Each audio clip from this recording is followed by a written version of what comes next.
Yeah, so let me just introduce. It's my pleasure to introduce you all to Vidya Kausik. She works in Harvard Community College's Department of Adult Development and Literacy as an adult literacy advisor. And she's also an adjunct professor at HCC where she teaches transitional English, pre-GED mathematics, and integrated reading and writing for first-year college students. So you can imagine she's very passionate about adult education, and that's going to relate to the research she's presenting today. Take it away, Vidya. All right. Are you all able to see my slides? Okay, excellent. Sorry, I'm just going to try. There we go. Okay, I think I have it where I want it. All right. Thank you so much, everybody, for joining me today as I do my dissertation proposal defense. I'm very happy that you all could join me. My study is titled Overcoming Hurdles, a phenomenological study of barriers and supportive practices for educationally downgraded foreign-born students in GED programs. Before I begin, I'd like to thank my committee members, Dr. Durham, Dr. Snyder, and Dr. Peniston. Without their support, encouragement, and valuable insight and feedback, I definitely would not have made it this far in this process. So thank you so much.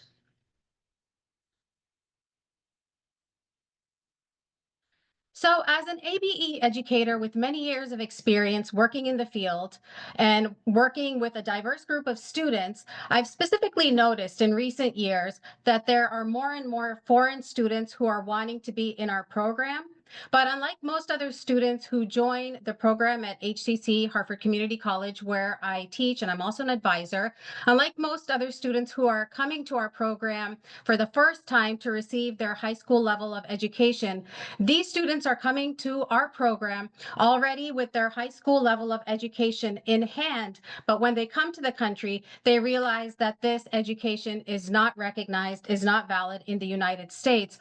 And this leads to them being educationally downgraded, where they either have to go back to school to recertify in a level of education that they've already completed, or they face occupational downgrading, having to work a job that they're overqualified for. So this was the problem that inspired my study.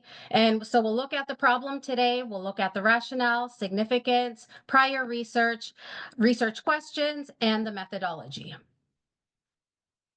So in our nation, there is an ongoing crisis of a widening education gap, wherein those who don't possess basic literacy skills, and basic literacy skills is defined by the Program for International Assessment of Adult Competencies as the ability to comprehend or engage with written material, to participate in society, or for self-improvement.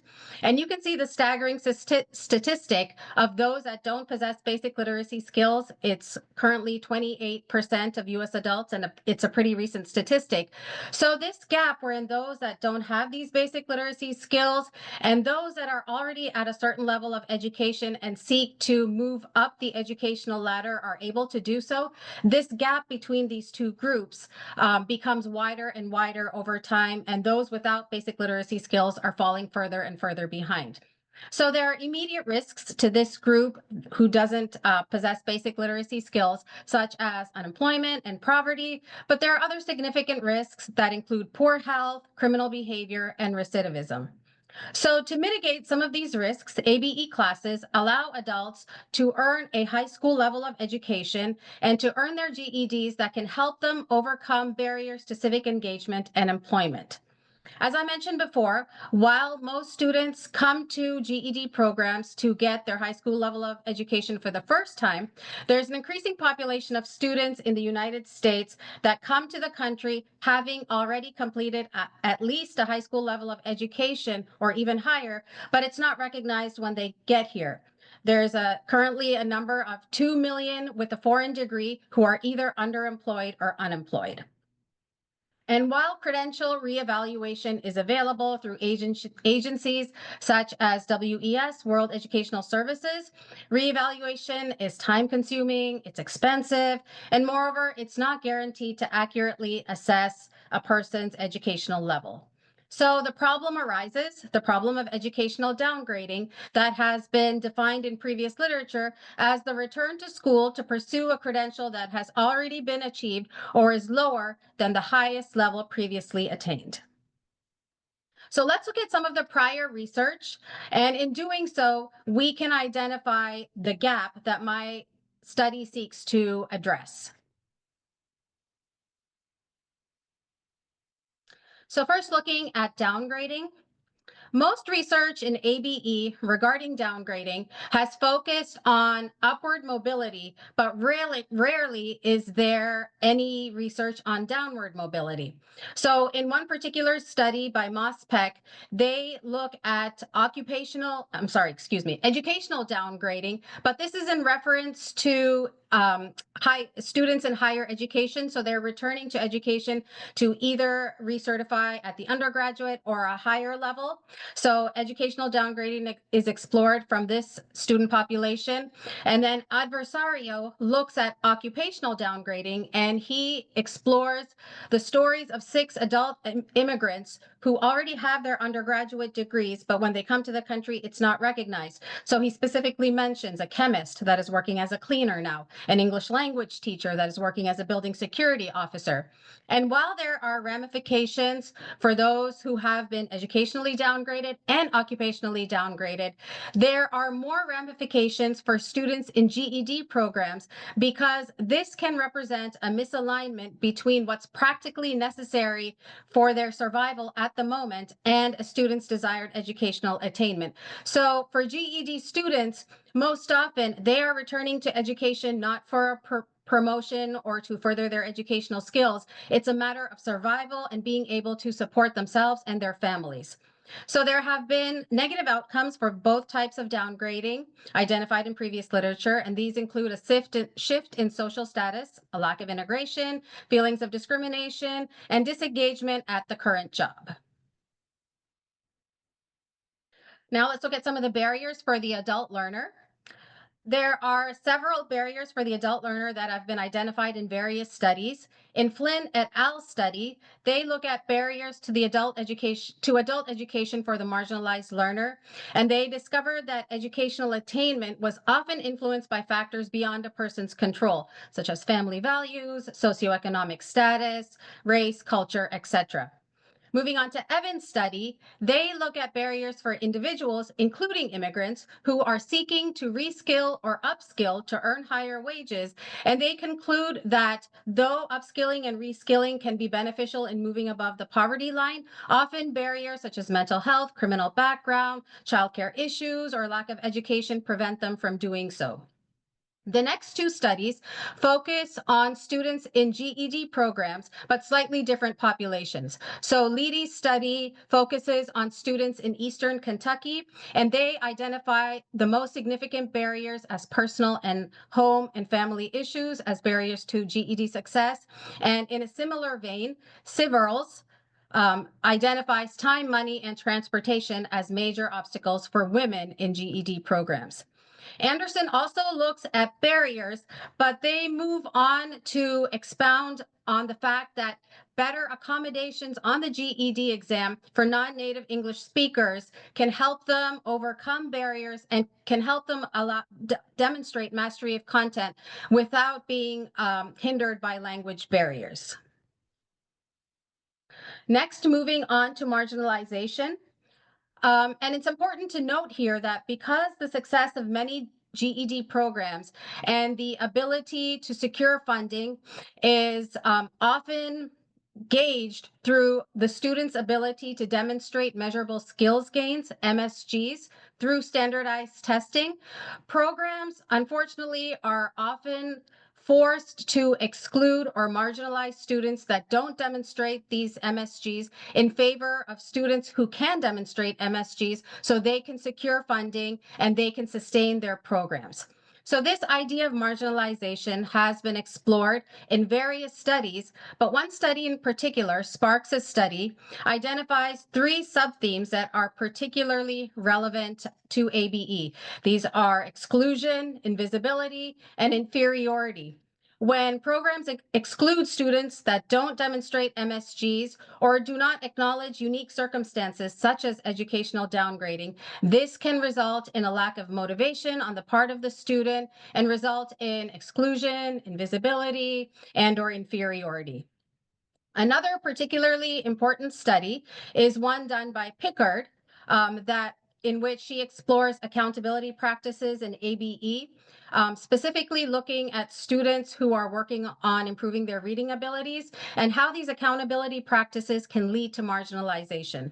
And the findings of her study revealed that due to the increased focus on compliance with federal accountability practices, opportunities for meaningful engagement between teachers and learners were limited and negatively influenced instruction among students who had difficulty reading. Instruction was more geared instead towards improving standardized test scores rather than helping students address reading difficulties. So moving on to what's been identified in the literature as some best practices for supporting students. So it's important to view students through a lens of strength rather than a lens of deficit. So a well-known principle in education is the Matthew effect that states that those with previous education are more likely to persist, and similarly, those with specific goals are also more likely to persist. So when we look at educationally downgraded students, they meet both these criteria. They already have previous education, and most often they come in with specific goals that will help them improve their lives and their education and help them fully integrate into society. So it's important to be aware of challenges that migrant students face. It's important to maintain motivation levels, and this can be done by avoiding a one-size-fits-all approach and engaging in frequent communication with students so that educators and program administrators are aware of their specific needs, thereby prioritizing student-centered lessons. Practical considerations are another thing to consider. And some practical considerations include the use of tutors to help students struggling in specific areas. Keeping in mind length of class time. It's not practical to expect a student that's working a full-time job to devote 3 hours of their day to come to class. So looking at class time, the option of having virtual classes that can help students mitigate any barriers such as transportation or having to find childcare. And then overall, moving just beyond an academic standpoint, helping students engage in active participatory citizenship so that they can better participate in society. So why is my study important? As of 2022, there were 46.2 million immigrants in the United States. And so ABE programs must be able to serve these immigrant students that need ABE services by offering the appropriate support and resources that are necessary to help them integrate and succeed. ABE programs are often essential points of contact for immigrants to address educational, social, and employment needs. And so it's important that programs are aware of the unique challenges that these students face. Specifically, for educationally downgraded students, earning a GED holds economic, cultural, and social benefits. And so it's important to know about the specific barriers and supportive practices as identified by educationally downgraded foreign-born students to help them achieve and complete the GED program. And on a broader note, the success of GED programs contributes to the nation's well-being, as studies have shown that the GED can be a path to higher education and better employment.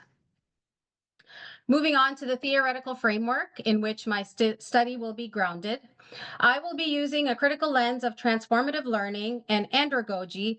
And in this way, students will they'll be empowered to be their own best advocates for change by themselves identifying their barriers and supportive practices to completion.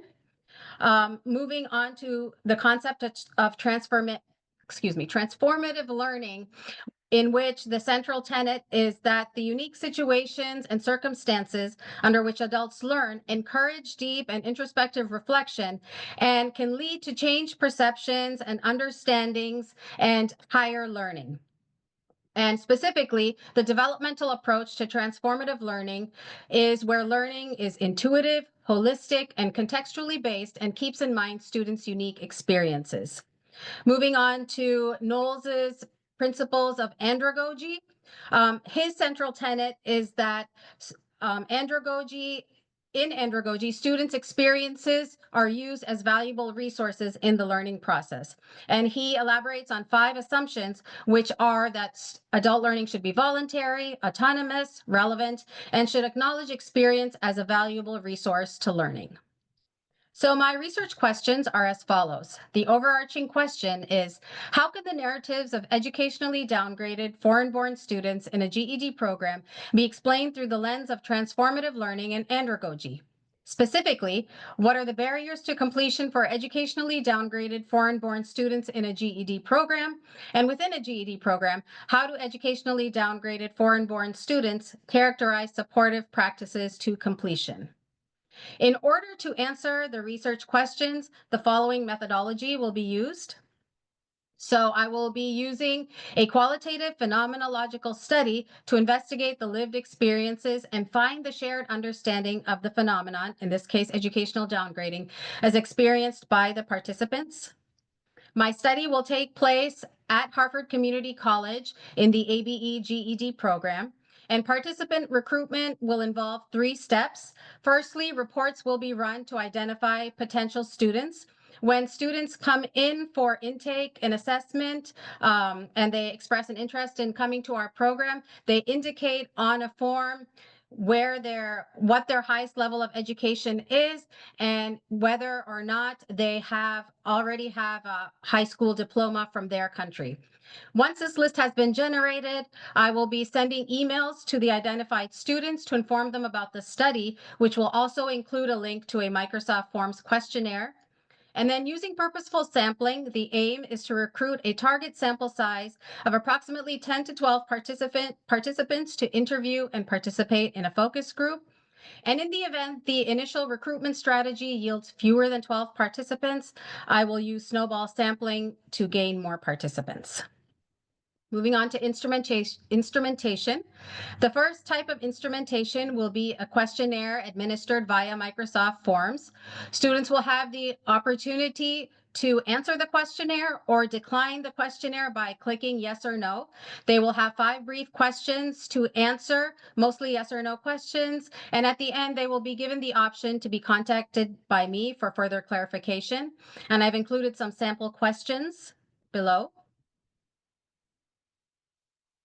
Next, looking at the semi-structured interview protocol.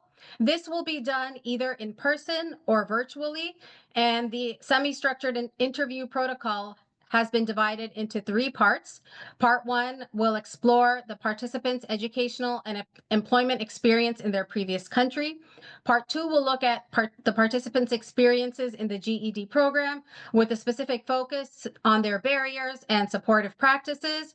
And part 3 will explore the participants' experiences with learning as an adult, with educational downgrading, and any suggestions for program improvement. So again, I have included some sample questions from the interview protocol. And finally, moving on to the semi-structured focus group protocol.